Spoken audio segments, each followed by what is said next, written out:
I grew up in Mount Gambier, a small country town where everything was a 10-minute walk or bike ride away. My friends and I would spend the weekends riding our bikes around, going wherever we wanted. The town even converted an old railway line into a walking path that cut through the entire town. It was faster than driving and felt completely safe. I then moved to North Adelaide for university. I stayed at a college with 200 like-minded students. I walked to work, I walked to university, I walked to the shops. The social life was amazing. I felt that I actually belonged with the environment I lived in. I have now moved to the Adelaide outer suburbs, and suddenly, to get anywhere or do anything, I have to ride my bike or drive over an hour. When I ride my bike, I often am on roads with no shoulder, sometimes less than a meter away from cars traveling 80 kilometers per hour, and the bike lanes end without warning. But just driving along this road now, I can see there's just the bike lanes, they just start and end randomly. And I don't get why they stop and start, because the road width is staying the same. There's no changes in the road width. It doesn't make sense. I started feeling something that I couldn't quite name at first. It wasn't just annoyance, it was rejection. Like this place wasn't built for me.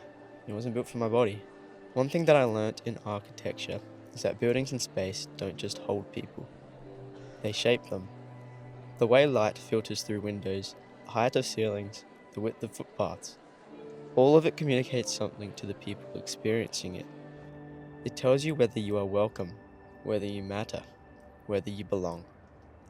Riding through the suburbs of Adelaide, I have found it sends a message, and it isn't a kind one.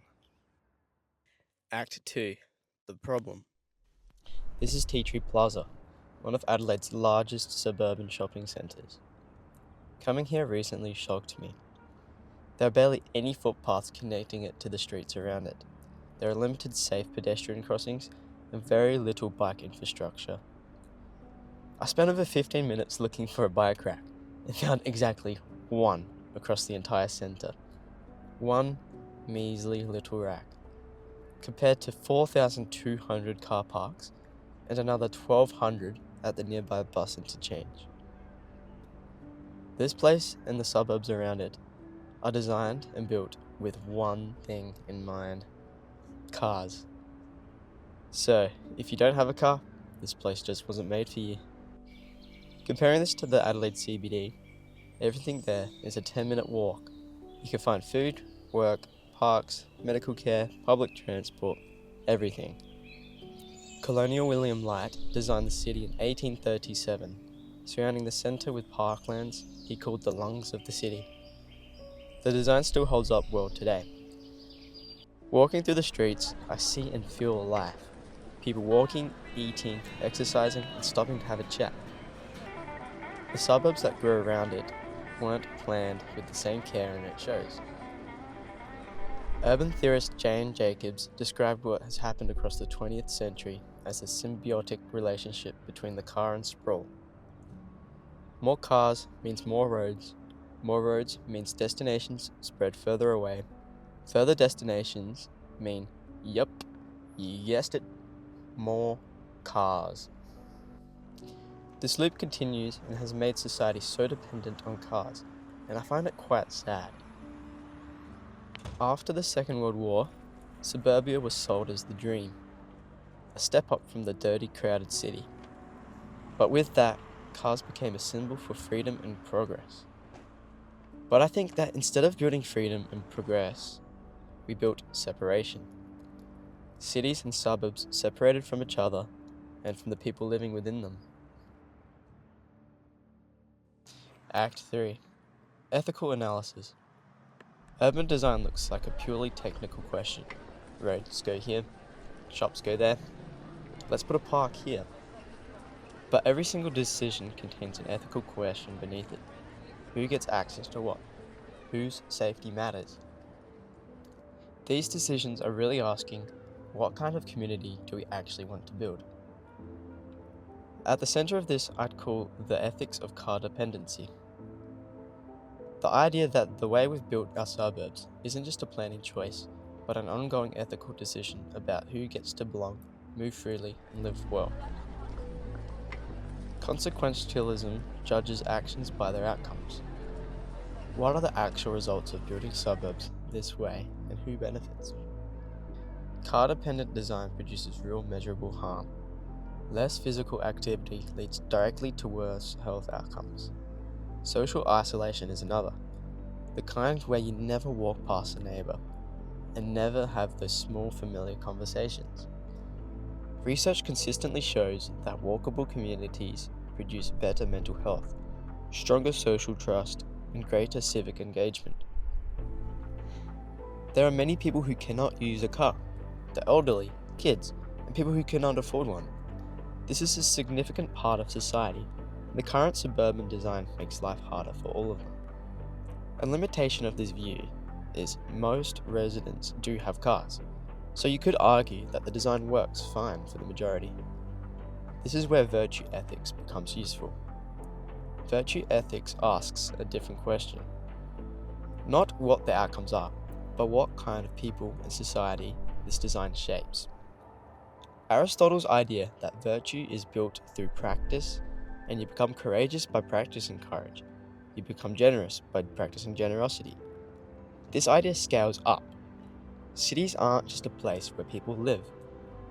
The environment trains the people living within it. We're shaped by what feels normal. Suburbs built around fences, private land, private vehicles don't cultivate community or connection. They encourage isolation.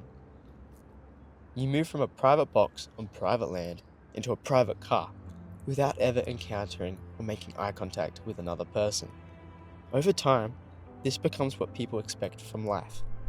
Mayor Enrique Peñalosa, who transformed Bogota in the late 1990s, said something interesting that has really stuck with me. Public goods prevail over private interest. A bus carrying 100 people has 100 times more right to the road than one person in a car. He built bike lanes, parks, and access connecting the poorest parts of the city to the richest, arguing that the quality and access of public space is a direct statement about whether a society believes in human dignity. Shared green corridors, streets where natural conversations happen, spaces where children can safely play, should not be nice extras. They should be the baseline conditions that let ethical communities grow. Society is where virtues get practiced, and our environment either makes that practice or quietly shuts it down. A limitation here is practical. This is harder to turn into policy given council budgets and existing infrastructure. Act 4. What an ethical city looks like. Copenhagen has 850 kilometers of dedicated bike paths. Bikes outnumber cars 5 to 1. The lane order on every street is intentional. Foot traffic first, then cyclists, then parked cars, then moving cars.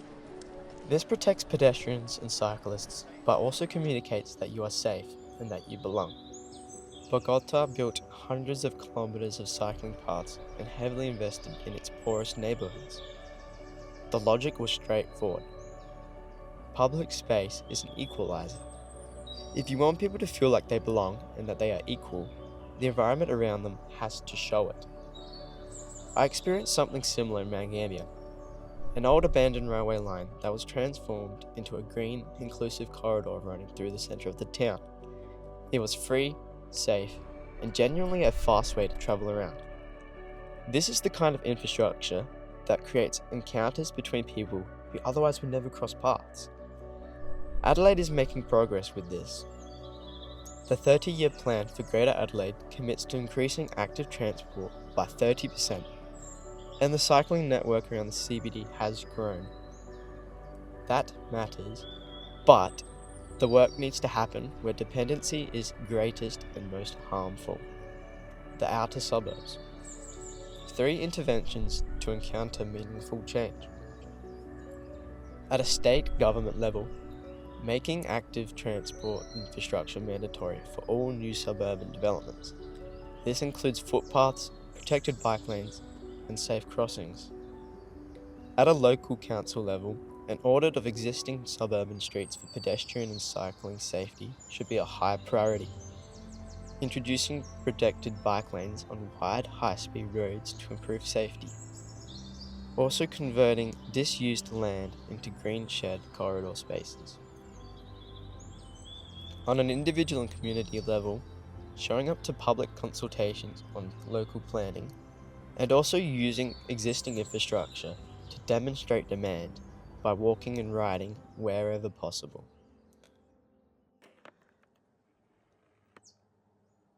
Let's take a step back for a second. Before cars, before suburbs, before society as we know it existed, humans lived in small, dense communities. We relied on daily interactions and seeing the same friendly faces. You knew everyone around you, and this is how humans evolved to live. We are built for movement, for interdependence, for embeddedness within the natural environment. This connects to a concept in philosophy called relational ontology. We do not exist as isolated individuals first, then optionally connect with others. We become ourselves through other people, through place, through community. In Aboriginal political philosophy, Dr. Mark Graham describes country and community as inseparable. You simply do not live on land. You exist in a relationship with it. Western urban planning has completely abandoned this way of thinking, treating land as a backdrop for individual lives, rather than something we are in a relationship with. Henry David Thoreau took this idea to its extreme. He went and lived in the woods for 2 years alone, stripping his life to its essentials to work out what actually mattered. In his book Walden, he argued that modern life is constantly pulling us away from what is real, away from ourselves and each other. This is exactly what I think and feel when riding my bike through the Adelaide suburbs. Building on the idea that ethical richness does not come from consciously trying to be ethical. Rather, it comes from living with intention, from caring about the things you care about. What the suburbs have made me realize is that intention can't stay personal. It must extend outwards. The streets we build, the communities we design, are a collective expression of intention, whether we mean them to be or not. How do we intend our communities to shape us? This is where Dr. Tim Dean's framing of an ethical society becomes useful. It's one that creates the condition for people to live well, to connect, to feel included, to feel like they belong to something larger than themselves. To me, our suburbs are failing at that. This isn't a judgment of the people who live in them. It's that the design doesn't give them a choice. This is part of why I found myself pulled back towards something I've walked away from. I started philosophy, politics, and economics this year because I love the critical thinking it demands. But reflecting on all this has pushed me back towards architecture.